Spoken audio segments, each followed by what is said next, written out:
Intermittent reactivation. The hitherto quiescent signal source sends a familiar transmission once again.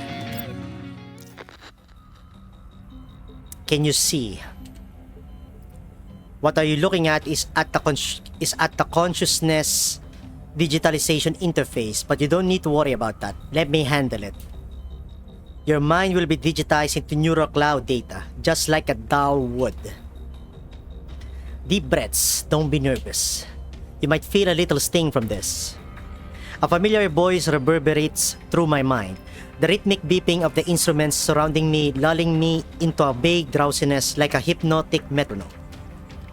Through the blur of the digitalization interface, I see a silhouette of gentle pink working away in front of the control panel. Persica? Persica. Don't think unnecessary thoughts. You, keep an eye on his metrics. Ah, yes. Why does this feel so familiar? An indescribable suffocating feeling closes in around my throat. The images before me twist and distort, as if reality itself was on the verge of collapse. Exile, look. You're... Oh! Commander, oh no! That's not good! Dr. Persica, stop the test immediately. Seriously, I told you not to think unnecessary thoughts. Test done. You fish him out of the pod. As the digitalization interface fades, the oppressive discomfort fades like a receding tide. The peace of darkness returns for a moment before the pod's door gradually opens, and with it, streams of blinding salvation are delivered unto me.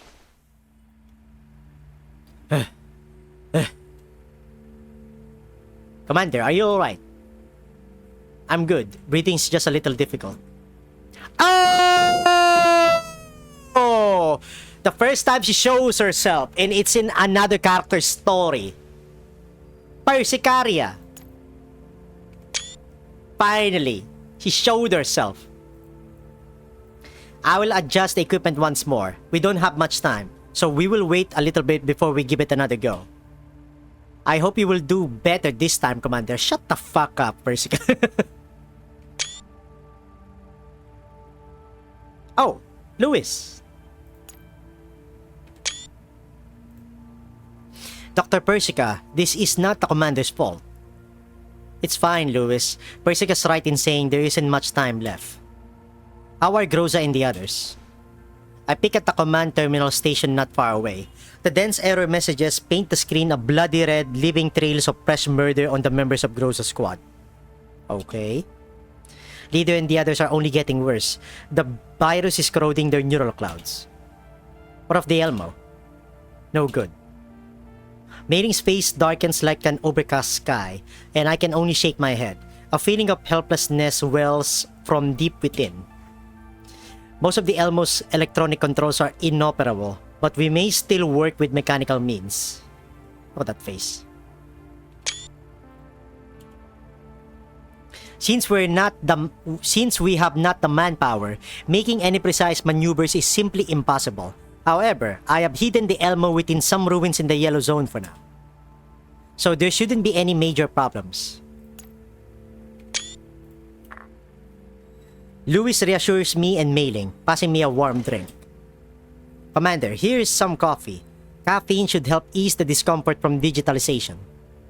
Thanks, Lewis. Right, I forgot. Welcome back. Yeah, I'm back, Commander. Oh, she's blushing.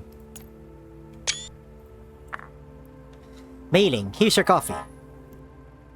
Dr. Persica, I will leave your coffee here by the controls. Without as much as turning around, Persica continues to focus on adjusting the pod, as if the world that existed around her was of no consequence. Wow, this sure is a sophisticated cup of coffee. The froth on the top looks like a teen soldier. Phew, I could definitely use a pick-me-up. Oh, After a single sip, Mailing's entire body freezes as her expression teeters on the brink of losing control. Mailing? I fail to immediately intuit cause and effect, only taking a swig of the liquid in my cup instinctively. A wave of overwhelming sweetness explodes within my mouth like the universe born anew, eliciting soundless protest from both my throat and taste buds. I got careless. It's fine, Mailing. You can spit it out. What is this? It's like map water with enough sugar to kill an elephant. Eh? Oh. Sorry. I instinctively made them according to Dr. Persica's taste. This sweetness, it's been a while. Commander, I'm amazed you can swallow that with a normal look on your face. I've had a lot of coffee like this before. Commander? No, it's nothing. Something that I should have been able to easily say remains lodged inside my throat. Impossible to cough up. No matter how I delve into the dusty corners of my memory, I fail to grasp the reason that should be so obvious. A now erased shadow of something is entrenched in my memory. Enough chit-chat. I had a look over your data. Congratulations, Commander. Your data meets the minimum requirements for digitalization. Why do you look so depressed about it? We did have a minor incident just now, but it shouldn't interfere with your digitalization. Of course, if you don't want to feel that pain again, don't let your mind wander during the process. Persica puts down her terminal, downing the much too sweet coffee as if replenishing energy after using up too much of her brain power. Amazing. I stare into Persica, waiting for her to finish her coffee. She seems to pick up on my intent. What is it? Give it to me straight. Tell me why Groza's squad and the Elmo were infected with the virus while out in the field. Tell me why you made your way here. Okay, so... does this happen after Lena's story? The moment we restored power, you contacted us directly and even came here in person. That just isn't how you do things, Persica. Exactly! Especially considering my current situation. You shouldn't be showing up here. How much has the infection progressed? Of course, she doesn't care about it. Only up to level 2. No contact with 3 yet. Karolik and Kolpan are getting the worst of it. Okay, I thought this was a simulation or something. So it's real. Their infection rates have both passed 30%. And they will probably start intermittently shutting down soon. Then they will go into sleep mode. Got it. Persica puts down her mug, sighing deeply. A week ago, 16 Lab observed a special virus that targets dull neural clouds. No, artificial intelligence. It propagates extremely quickly, replicating by assimilating, absorbing, or replacing the data of dulls or AI. Not the AI, 16 Lab has given it the name of entropy. Sure, Persica, yeah, that's a new thing, right? That's a new thing. Entropy, that matches its behavior as you have described it. Can it be removed? Not as of right now. 16 Lab, IOP, and 42 Lab, which Lewis is stationed at, are researching antivirus programs and firewalls. But this virus internally evolves according to the data it consumes, and the form it takes in every dull is unique. Researching every instance would be a Sisyphean task. I'm probably sure that's not how you pronounce it. If we could find a source and reverse engineer... yes, that's one way. That's also where this piece of equipment comes in. Lewis will explain the rest.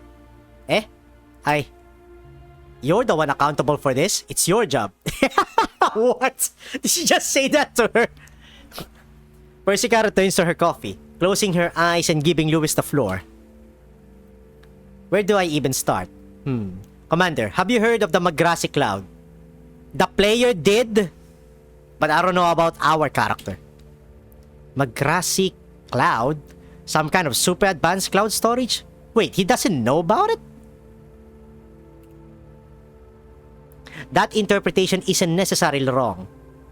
The Magrassi Cloud is a super server that 42 Lab, where I currently am, is working on.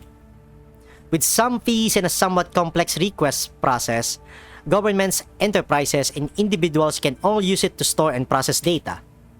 This of course includes 42 Lab's core project, Project Neural Cloud, which is inextricably linked with the SDALs. Project Neural Cloud, the study and backup of DAL neural clouds. This project is related to you, no? I suppose I'm a founding member of 42 Lab. Project Neural Cloud was named by me and an acquaintance. 16 Lab is nominally subordinate to 42 Lab, but isn't under its management. No wonder you are so invested. There's been a hitch with Project Neural Cloud. Project Neural Cloud's research has long since been finished, and all of the data should have been sealed in Magrassi by 42 Lab. Is this a reference to them saying that the game is already over for Project Neural Cloud?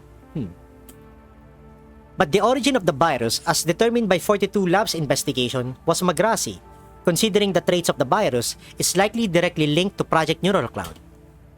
42 Lab deliberated on how to handle the situation, but they are leaning towards directly resetting the server, destroying all of the corroded data in neural clouds. Brutal.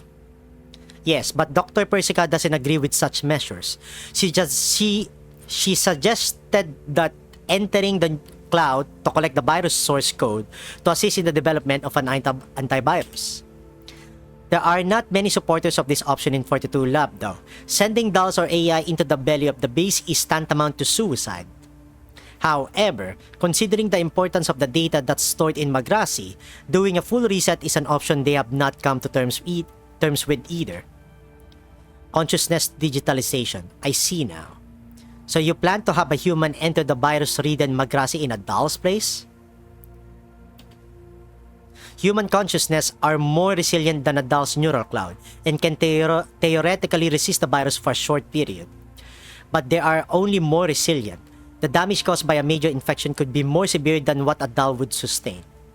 So, Commander, you can turn down this request. How long can Groza and the others hold out with the way things are going now? I look at Persica. Only she can give me an answer for questions of a technical nature. If they remain in sleep mode, 3 days, 1 day otherwise. After a day, the virus will enter their level 3 and their neural data will be rewritten by the virus. The leader and the others will never... The decision is yours. The risks are massive. And if you say no, I will immediately leave to pursue another solution. I object. The unpowered metal door is shoved open, and Groza stumbles into the ops room with her exhausted frame in tow. Leader, you can't be moving about right now. I'm alright. Commander, I object to you entering the cloud. Of course. Don't take risks for us. You have more important... But then, leader, you and the others will... The commander's safety is more important. Uh-oh. She's mad.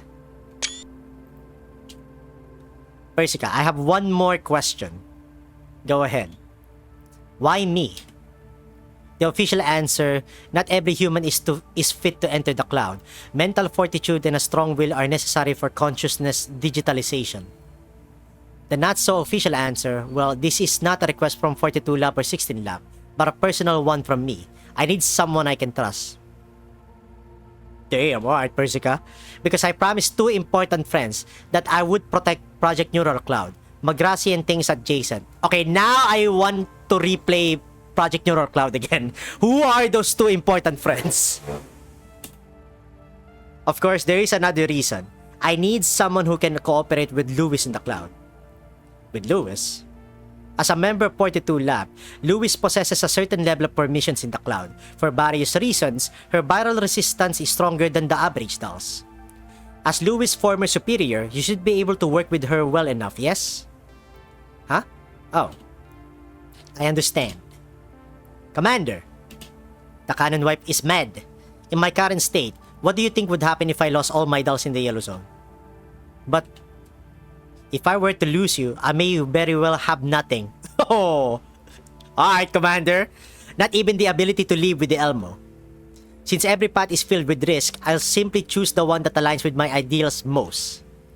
Persica, I trust that you have prepared sufficient compensation. Naturally. That fucking smug smile. I will accept this request. Very well. This might be a personal request, but the Magrassi Cloud is still subject to 42 Lab and IOP's supervision. I don't think I need to elaborate on how sensitive your identity is. I'm honored to be the center of attention for so many. So, you will need to enter the cloud with a disguise. You'll have to take the role of someone else so no one finds out you are who you are. Wait! Is this why they gave the name Professor? It just so happens that Lewis and I have found someone in 42 Labs database with the exact same name as you. Wait. If she's saying this, then the Professor and the Commander are two different people. If that's the case, if this is a canon event or canon story, the exact same, yes, a coincidence to be sure, but a welcome one. Wouldn't you say so, Lewis? Eh? Oh, yeah, what a coincidence. Wait, so the Professor and the Commander are two different people.